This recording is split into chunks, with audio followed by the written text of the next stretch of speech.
السلام علیکم دوستو، ایک ایسا شخص جسے اپنے سیاہ کارناموں کی وجہ سے قیامت تک یاد رکھا جائے گا۔ حسن کے نام سے بڑے بڑے بادشاہ، سلطان اور عمرا ڈرا کرتے تھے۔ ایک ایسا شخص جس نے دنیا کی نیندیں اڑا دیں، اس کا نام حسن بن صباح ہے۔ حسن بن صباح کا پورا نام حسن بن علی بن محمد بن صباح الخمیری تھا۔ یہ ایرانی تھا۔ حسن ایران کے علاقے قم میں پیدا ہوا۔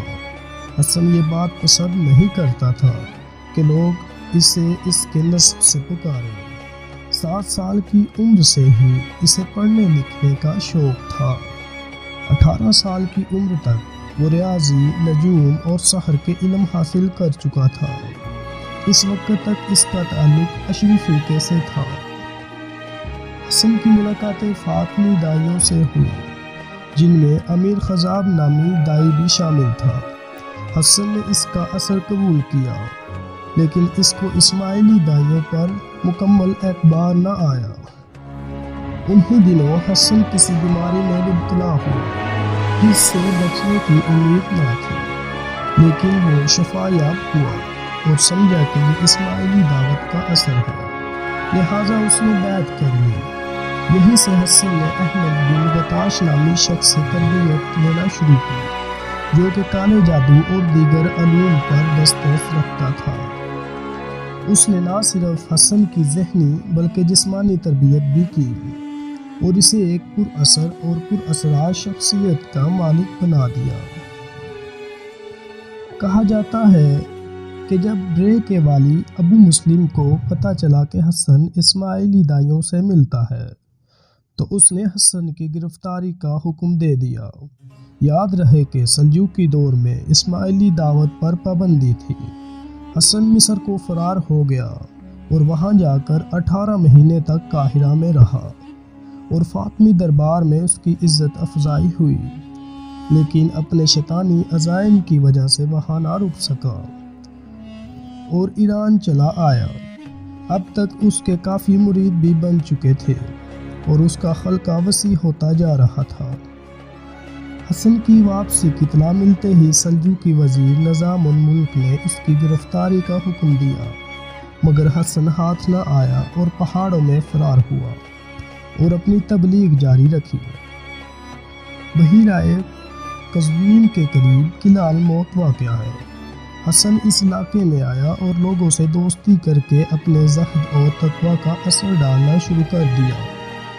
اس علاقے کا مالک ایک بولا شخص تھا جس کا قلعہ الموت تھا اور حسن کا مرید تھا۔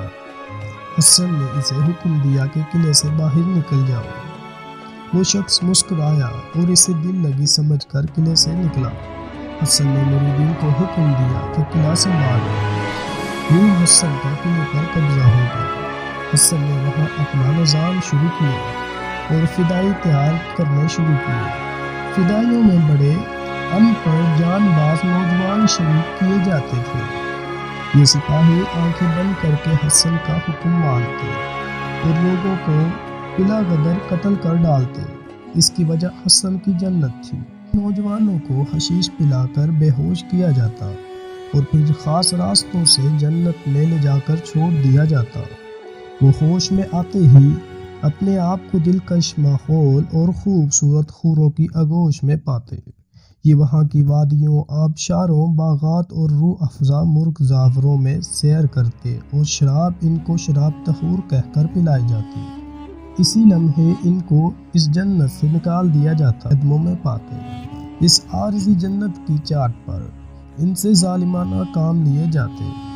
بڑے بڑے لوگ ان کے خنجروں سے قتل ہوئے۔ حسن بن صباح نے کئی بڑے بڑے لوگوں کو قتل کروایا، جن میں نظام الملک کا نام بھی شامل ہے۔ یہاں سے ایک ایسے تاریخ کا آغاز شروع ہوا جو دنیا میں بہت بڑھ گئی۔ فدائی دن دہاڑے لوگوں کو قتل کیا کرتے۔ یہ راتوں کو لوگوں کے سینوں پر بیٹھ کر دل میں خنجر اتار دیا کرتے یا پھر ان سے اپنے مطالبات منوایا کرتے۔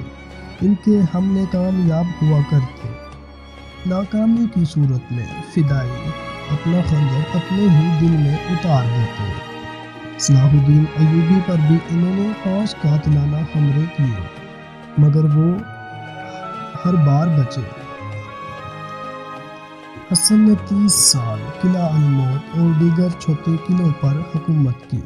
سب سے بڑھ کر وہ اپنے فدائیوں کے دلوں پر حکومت کرتا تھا۔ کہا جاتا ہے کہ وہ 30 سال تک اپنے اس قلعے سے باہر نہ نکلا اور وہیں سے ہر طرح کے فرمان جاری کیا کرتا۔ حسن کے مرید ایران، عراق اور شام کے علاقوں میں بھی پھیل گئے۔ حسن نے طویل عمر پائی اور 1124 میں یہ عظیم شیطان صفتی انسان دنیا سے رخصت ہوا۔ سلجوقیوں نے کافی دفعہ اس قلعے پر حملے کیے مگر ہر بار ناکام رہے۔ آخر سلطان سنجر نے حسن سے صلح کر لی۔ اس کے بعد منگولوں کے زمانے میں ہلاکو خان نے قلعہ الموت پر حملہ کیا اور بھاری نقصان اٹھانے کے بعد اس پر قبضہ کر لیا اور ایک فدائی کو بھی زندہ نہ چھوڑا۔ اور یاد رہے کہ یہ بات حسن بن صبح کے مرنے کے بعد کی ہے، یعنی 1250 کی۔ یہاں پر ہماری یہ داستان اختتام کو پہنچتی ہے۔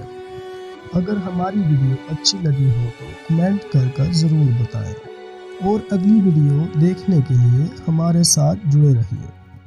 اللہ حافظ۔